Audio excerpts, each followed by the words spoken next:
Good morning. I am 5 minutes earlier today. As always, if you're watching in recording, you're welcome to fast forward or stay with us as we say hellos. And I'm going to take a moment to check the sound.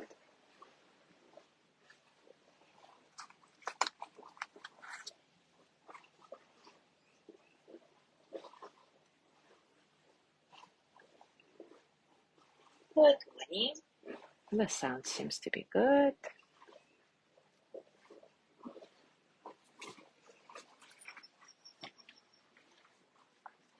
Good morning, Michelle.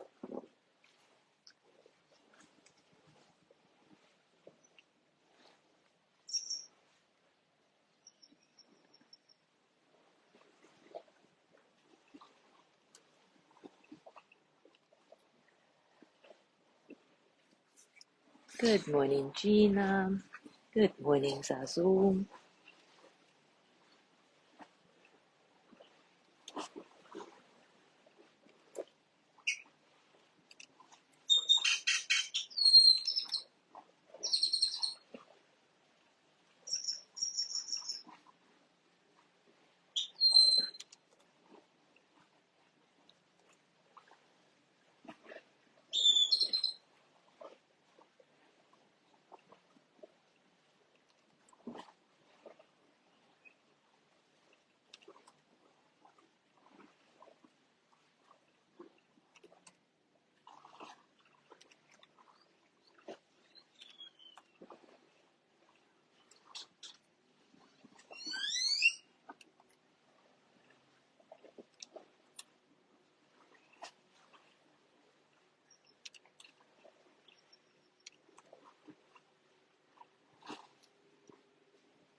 Good morning, Maria.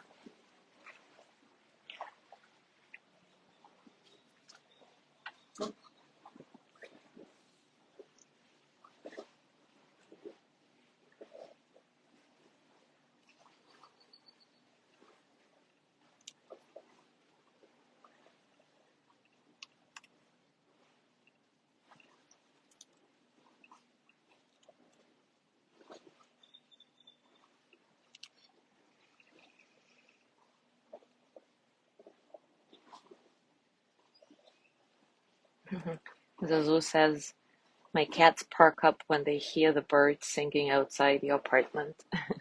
That is, I cannot blame them. Matryoshka is always very happy to hear the birds.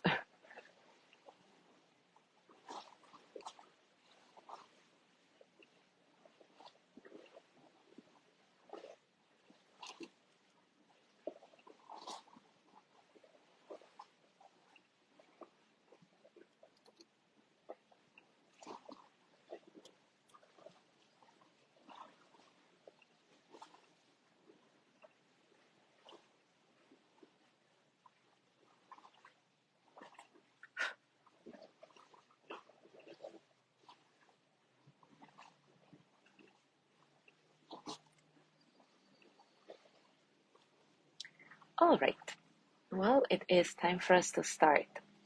And today I want to introduce an important concept that Pema Chodron refers to quite a bit in this current book we're exploring, taking a leap, freeing ourselves from old habits and fears. So it will be useful for us to understand this concept well. There is a Tibetan word, Shenpa, that can be translated as the urge, the hook, something that triggers our habitual tendency to close down. And this is what Pema Chodron writes about it. For example, somebody is criticizing you. They criticize your work or your appearance or your child. At moments like that, what is it you feel? There's probably some tightening, some tensing up. And it's a very familiar feeling. This is Shenpa. We could call it that sticky feeling, the feeling of getting hooked by something. And it's an everyday thing.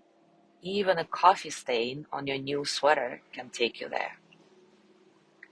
At the subtlest level, we feel a tightening, a tensing, a sense of closing down.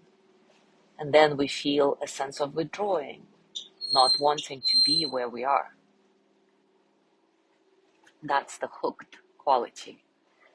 The tight feeling has the power to hook us into self-denigration, blame, anger, jealousy, and other emotions which lead to words and actions that end up poisoning us.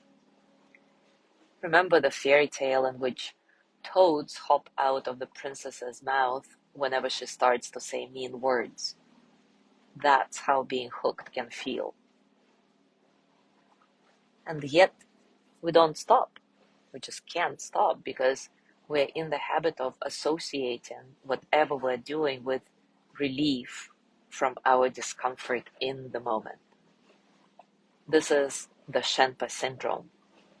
And Shenpa is usually involuntary and it gets right to the root of our suffering. Someone looks at us a certain way, or we hear a certain song, we smell a certain smell, and boom, the feeling has nothing to do with the present, and nevertheless, there it is. Shenpa thrives on our underlying insecurity of living in a world that is always changing. We experience this insecurity as a background of slight unease or restlessness. And we all want some kind of relief from that unease. So we turn to what we enjoy: food, alcohol, drugs, sex, work, shopping, whatever. In moderation, what we enjoy might be very delightful, and we can appreciate its taste and its presence in our life. But when we empower it with the idea that it brings us comfort, that it will somehow remove our unease, this is when we get hooked. So what's the alternative? Well, with practice, we can learn to recognize Shenpa in ourselves. And when we start noticing it, this moment when we begin to feel this tightening and not wanting to be here, wanting to find a relief, when we notice it, there is the possibility of catching the urge to do the habitual thing and choose not to do it. And the best place to do this is in meditation. Meditation teaches us how to open and relax to whatever arises without picking and choosing. It teaches us to experience the uneasiness and the urge fully, and to interrupt the momentum that usually follows. We do this by not following after the thoughts and learning to come back to the present moment again and again and again.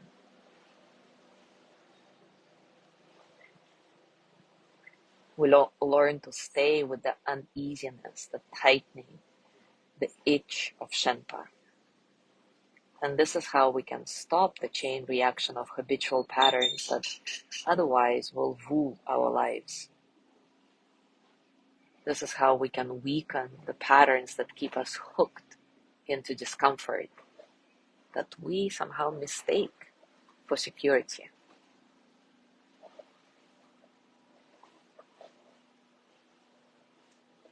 And even in meditation, we can experience Shenpa.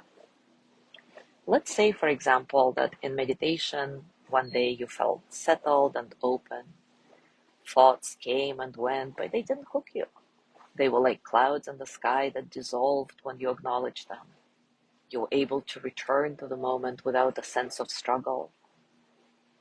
And afterwards, you're hooked on that very pleasant experience. I did it right. I got it.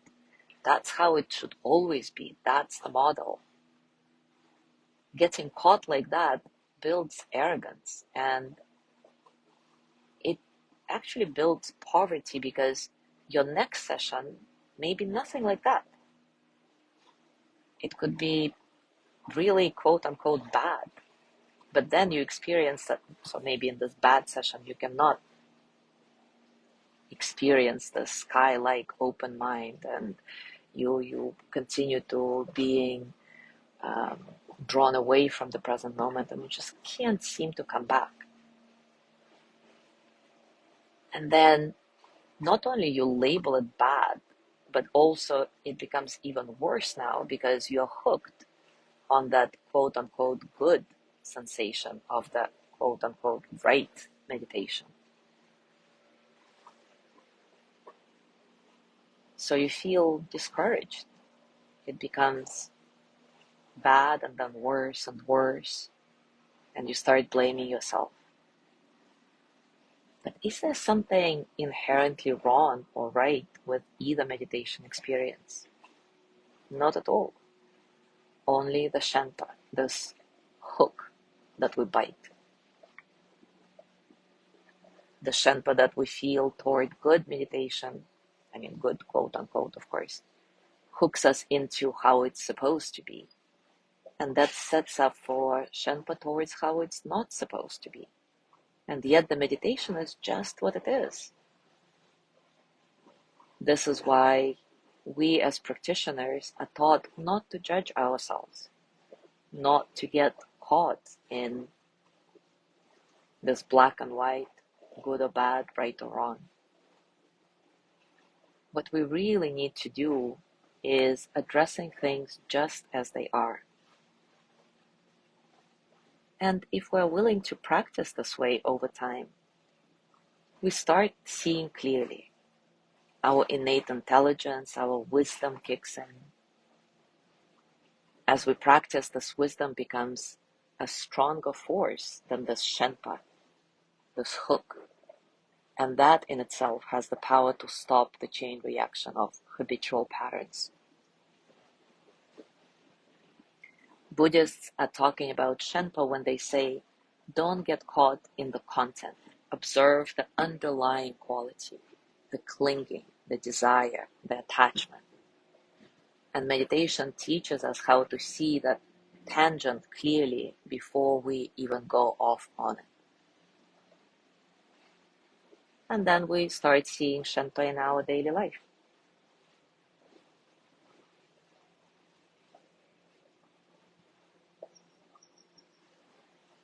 And once we're aware of Shenpa in ourselves, we begin to notice it in other people. We see them shutting down. We see that they have been hooked and that nothing is going to get through to them at that moment. And if we're not caught up in our own Shenpa, in escaping from our own unease, at that moment our basic intelligence comes through. And then we can give the situation some space and come back to it when it's appropriate. And as we practice this way, we gain confidence in our own wisdom. It begins to guide us toward the fundamental aspect of our being, which is spaciousness, warmth, and spontaneity. So now let's do a practice of mindful pausing around that, learning to recognize this hooked quality in our experiences, the quality of Shenpa, this urge, this tightening when we try to escape from the present moment. So take a comfortable position, and as always, give yourself a few moments to settle. Settle into your body, your breath, into the here and now.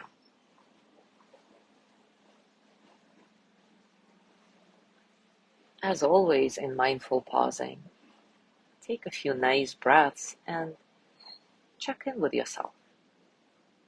What are you feeling right now?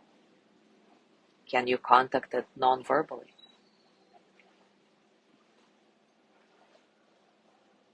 More specifically, are there any emotions?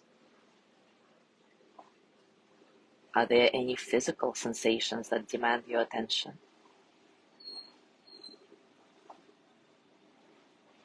What's the quality of your thoughts?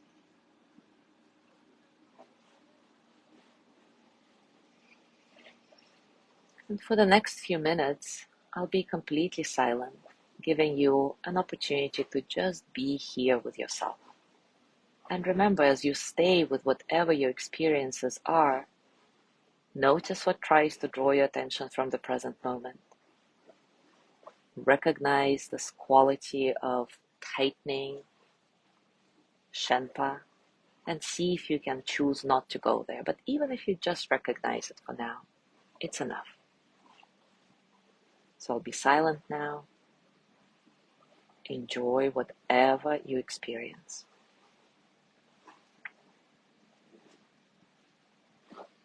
Things as they are.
And now gently let go of this practice. As usual, check in with yourself again. How are you feeling now? Physically, emotionally, mentally? And notice if you automatically try to label whatever you experienced in the short meditation as good or bad, right or wrong, the way it's supposed to be or the way it's not supposed to be. And as you go through your day today, I invite you to start noticing this quality of Shenpa in yourself, this trigger that creates some tightness in you when you feel uneasy with whatever it is happening and want to reach for habitual relief. And remember, just recognizing Shenpa quality in you is very powerful. With practice, you'll also learn not to get hooked by it completely. Thank you so much for being here today. Have a wonderful day, and I will see you tomorrow.